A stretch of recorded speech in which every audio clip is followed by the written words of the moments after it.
இப்போ நாம 11th standard அக்கவுண்டன்சில journal entry பத்தி பார்க்க போறோம். சோ ஜர்னல் என்ட்ரி கத்துக்கிறதுக்கு முன்னாடி நம்ம கிளாசிஃபிகேஷன் ஆஃப் அக்கவுண்ட்ஸ் என்னன்னு தெரிஞ்சுக்கணும். கிளாசிஃபிகேஷன் ஆஃப் அக்கவுண்ட்ஸ்ல என்னென்னலாம் இருக்குன்னு சொல்லி பார்த்தோம்னா personal account, real account, nominal account. Personal அக்கவுண்ட்னா என்னன்னு சொன்னா அந்த பர்சனல் அக்கவுண்ட்னா அது வந்து பர்சன்ஸை குறிக்குது. ஸோ பர்சன்ஸ்னா அங்கே நேம்ஸ் எந்த அக்கௌண்ட்ல நேம் வந்தாலுமே that is a personal account. For example நம்ம சொல்லணும்னா ரவி அக்கௌண்ட், ராகுல் அக்கௌண்ட், இது எல்லாமே பர்சனல் அக்கௌண்ட் தான். ஸோ எந்த அக்கௌண்ட்ல நேம் வந்தாலுமே அது வந்து என்னது பர்சனல் அக்கௌண்ட். அடுத்து வந்து பார்த்தோம்னா ரியல் அக்கௌண்ட். ரியல் அக்கௌண்ட்னா ரியல்னா சொத்து. ஸோ சொத்து எல்லாமே நமக்கு என்ன அக்கௌண்ட்ல வரும்? Real account. ஸோ எதெல்லாம் நமக்கு ரியல் அக்கௌண்ட்டு கீழே வரும் அப்படின்னு சொல்லி பார்த்தோம்னா மிஷினரி, ஃபர்னிச்சர்ஸ், அதுக்கப்புறம் கேஷ், இது எல்லாமே நமக்கு எதில் வரும்? Real accounts. Building, plant, machinery, இது எல்லாமே நமக்கு எதில் வரும்? ரியல் அக்கௌண்ட்டு கீழே வரும். அதெல்லாம் நமக்கு சொத்து. Okay, cash is a real account, நல்லா ஞாபகம் வச்சுக்கோங்க. கேஷ் நமக்கு சொத்து. அடுத்தது நாமினல் அக்கௌண்ட். நாமினல் அக்கௌண்ட்டு கீழே என்னென்னலாம் வரும்னா எல்லா எக்ஸ்பென்சஸும், இப்போ பிஸ்னஸ் ரிலேட்டட் எக்ஸ்பென்சஸ் எல்லாமே, business related expenses and losses and income, இது எல்லாமே நமக்கு என்னது நாமினல் அக்கௌண்ட் கீழே வரும். எக்ஸ்பென்சஸ் அண்ட் இன்கம் எல்லாம் நமக்கு எதில் வரும்? நாமினல் அக்கௌண்ட் கீழே வரும். ஸோ இதுதான் வந்து கிளாசிஃபிகேஷன் ஆஃப் அக்கௌண்ட்ஸ். இந்த கிளாசிஃபிகேஷன் ஆஃப் அக்கௌண்ட்ஸ் தெரிஞ்சாதான் நம்ம கோல்டன் ரூல்ஸ் அதை வச்சு அப்ளை பண்ண முடியும். ஸோ டபுள் என்ட்ரி சிஸ்டம்ல நமக்கு கோல்டன் ரூல்ஸ் இருக்கு. ஸோ கோல்டன் ரூல்ஸை வச்சு தான் நம்ம ஜர்னல் என்ட்ரிஸை நம்ம ஃப்ரேம் பண்ண முடியும். ஸோ இந்த கோல்டன் ரூல்ஸ் நம்ம கண்டிப்பாக கற்றுக்கணும். ஸோ பர்சனல் அக்கௌண்ட்டுக்கு என்ன ரூல் அப்படின்னு சொல்லி பார்த்தா debit the receiver, credit the giver.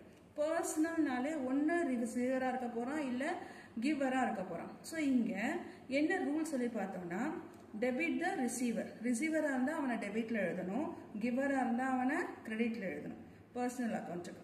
அடுத்த ரூல் என்னன்னு சொல்லி பார்த்தோம்னா ரியல் அக்கௌண்ட்டுக்கான ரூல் என்னன்னு பார்த்தோம்னா ரியல் அக்கௌண்ட்டுக்கு debit what comes in, credit what goes out.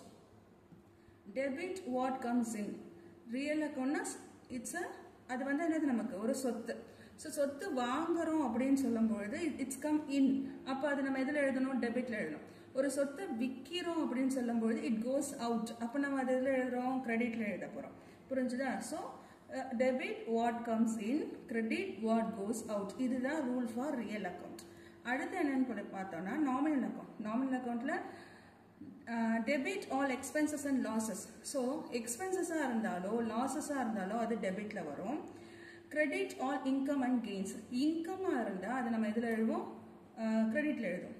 இதுக்கு எக்ஸாம்பிள் சொல்லணும்னா நமக்கு டெபிட் ஆல் எக்ஸ்பென்சஸ் சொல்லும்போது இப்போ ரெண்ட் பெய்டு, ரெண்ட்ன்றது என்னது நமக்கு எக்ஸ்பென்சஸ், அப்போ நம்ம எதில் எழுதணும்? டெபிட்ல எழுதணும். So rent paid is expenses, இப்போ ரெண்ட் நம்ம எதில் எழுதுவோம்? டெபிட்ல எழுதுவோம். இங்க வந்து கமிஷன் ரிசீவ்டு. கமிஷன் ரிசீவ்டுனா it's income. We receive the commission, நம்ம வந்து கமிஷன் ரிசீவ் பண்றோம். ஸோ அது வந்து இன்கம். அப்போ கமிஷன் ரிசீவ்டுன்றப்போ கமிஷன் ரிசீவ்டு நம்ம எதில் எழுதணும்? கிரெடிட்ல எழுதணும். ஓகேங்களா? அடுத்தது இப்போ நம்ம ஒரு சிம்பிளா ஒரு டிரான்சாக்ஷனோட அதோட எக்ஸ்பிளனேஷன் என்ன, அதுக்கு எப்படி ஜர்னல் என்ட்ரி எழுதுதுன்னு சொல்லி பார்க்கலாம். இப்போ ஃபர்ஸ்ட் ஒரு டிரான்சாக்ஷன் எடுத்துக்கலாம். பாட் குட்ஸ் ஃபார் கேஷ். பாட் குட்ஸ்னா நம்ம வந்து பர்ச்சேஸ் பண்றோம் இல்லையா? இப்போ அக்கௌண்டிங்ல அதை எடுத்துக்கும் போது நம்ம எப்படி எடுத்துப்போம்? பர்ச்சேசஸ் தான் எடுத்துப்போம். பாட் குட்ஸ் ஃபார் கேஷ். ஒரு டிரான்சாக்ஷன்லயும் ரெண்டு ஆஸ்பெக்ட்ஸ் இருக்கு. ஒன்னு வந்து டெபிட் ஆஸ்பெக்ட், இன்னொன்று வந்து என்னது கிரெடிட் ஆஸ்பெக்ட். இதை வச்சுதான் நம்ம ஜர்னல் என்ட்ரியை எழுத போறோம். இப்போ ஒரு டிரான்சாக்ஷன்லயும் ரெண்டு ஆஸ்பெக்ட்ஸ் இருக்குன்னு சொன்னோம் இல்லையா? அது ரெண்டு ஆஸ்பெக்ட் என்னன்றதை முதல்ல நம்ம தெரிஞ்சுக்கணும். இப்போ பாட் குட்ஸ் ஃபார் கேஷ்ல பர்ச்சேசஸ் ஒன்னு இருக்கு, அடுத்தது cash.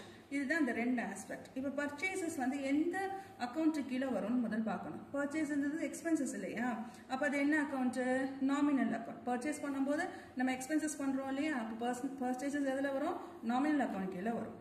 Okay, purchases nominal account. அது எக்ஸ்பென்சஸ்ன்றதுனால நம்ம எதுல எழுதணும்? Debit all expenses and losses தானே சொல்லிருக்கோம். அப்ப எக்ஸ்பென்சஸ்னா அதை நம்ம எதுல எழுதணும்? டெபிட்ல எழுதணும். அடுத்தது இன்னொரு ஆஸ்பெக்ட் என்ன இருக்கு? கேஷ். So cash account. கேஷ்னா எந்த அக்கௌண்ட்? அது ரியல் அக்கௌண்ட் கீழே வருது. ஸோ ரியல் அக்கௌண்ட்ல இங்க கேஷ் வந்து நம்ம என்ன பண்றோம்? கேஷ் வந்து உள்ள வருதா வெளியில போதா? பாட் குட்ஸ் ஃபார் கேஷ்னா நான் பொருளை வாங்கிட்டு கேஷை கொடுப்பேன். It goes out. கேஷ் என்ன பண்றோம்? It goes out. இப்போ வெளியில போகுது. ஸோ இட் கோஸ் அவுட்னா நம்ம எதுல எழுதணும்? கிரெடிட்ல எழுதணும்.